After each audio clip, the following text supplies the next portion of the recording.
Now we will move on to the next question. And we're still going to begin with River. What are your thoughts on the current border deal suggested by Congress? And if you don't agree with it, what would be your proposal?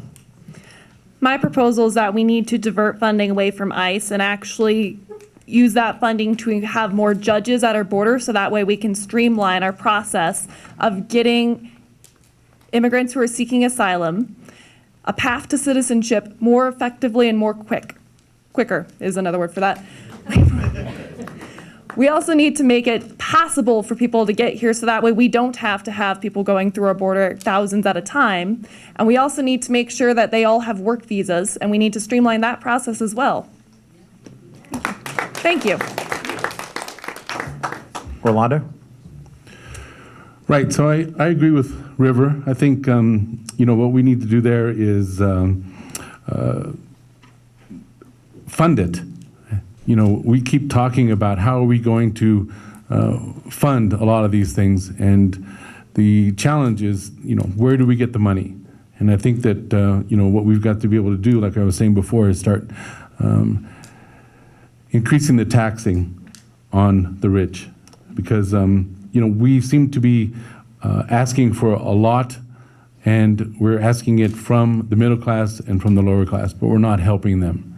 This is a situation where, the people that are benefiting are the people that are not giving back. And I think, if we make sure that everyone that is helping to make this country as great as it is, then we will be able to secure our borders.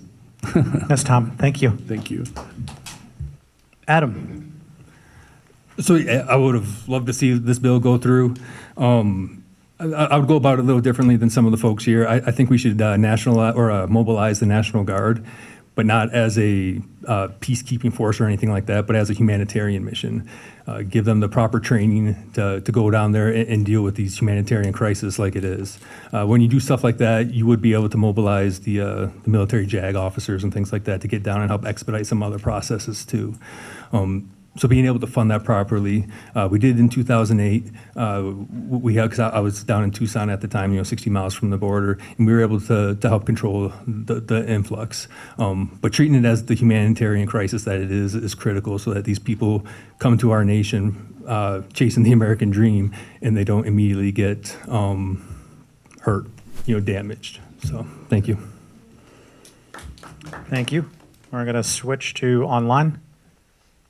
And Joe, you have 1 minute. So I think the bill that the Republicans just tanked represents a sound compromise that addresses many of the issues that we are having on the border. I've lived in a border community. I understand the nuances that exist on border policy. I've also, as an infantry officer, been responsible for securing a part of the Afghan border. So I've also understood the tactical side.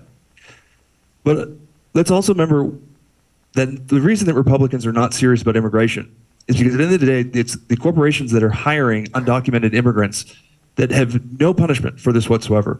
If we're serious about immigration, we need to be going after those that are hiring and exploiting undocumented laborers in this country. That's the next step to this. That's how we get serious about immigration. Thank you. John? Well, first, I think putting asylum seekers and migrants on buses and shipping them to places around the country without being honest about where they're going and how they're going to be treated when they get there should be outlawed. But I believe when they arrive wherever they're going, they should be treated with dignity and humanity like people. I also think across the entire continent of North America, we need to have a policy that improves the economy where they're coming from and protects their life, liberty, and pursuit of happiness to make their calculus to come to America may be different. But when they get here, we need to embrace their American dream and let them go to work. Right now, there's a 180-day moratorium against work for asylum seekers. I think when they cross state lines, we let them work. That's what they're here for, to build a better life. And we should let them contribute to this nation. Thank you. All right, moving to rebuttals. River? This isn't really so much as a rebuttal as it is to really drill in the fact that immigration is the driving force of the United States of America. This country is founded on immigrants, and it is bewildering to me that we have this crisis going on where we can't figure out how to let people into this country who want to be here to work and improve their lives. Why would we not want that here? Why would we not want hard workers here? Yeah. Orlando? Well, I think the crisis is good for some Republicans. You know, I've read that, you know, people don't want this to be fixed because then they can campaign on it. And that's why, you know, I'm trying to install some ideas that will try and move us forward and get us out of this quagmire that we call Congress. And that's why I want to, you know, install ranked choice voting, multi-member districts, and proportional voting power. Thank you. Thanks. Adam? So I just want to hit briefly on the ramifications on some of the other plans out there. Like when the right talks about building a wall, how useless that wall was to begin with. It's already fallen down. And here locally, it stopped military units from building their weapon systems to combat an emerging threat.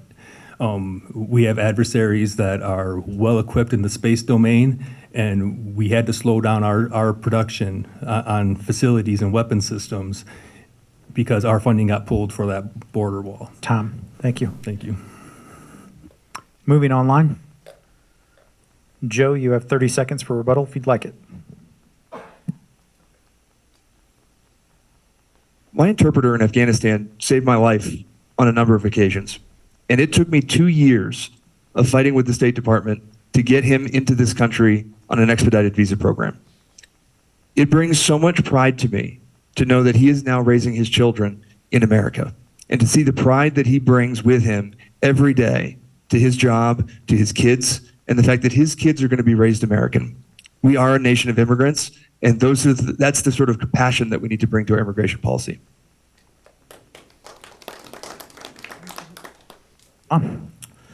Yeah, my great-grandfather brought his family across the ocean in 1911. He worked on a farm. His son owned a farm. My dad got a college degree and taught in a school. His son has owned a business for 20 years and now is running for Congress. The immigrants that are coming here have that same dream. They want to start at bussing tables possibly, for their son to maybe own the restaurant, for their son to maybe own several restaurants, and for their son to maybe run for public office. That's the same course, the same path we've embraced Tom. Thank all you. this time. Thank you. All right, that wraps up that particular question.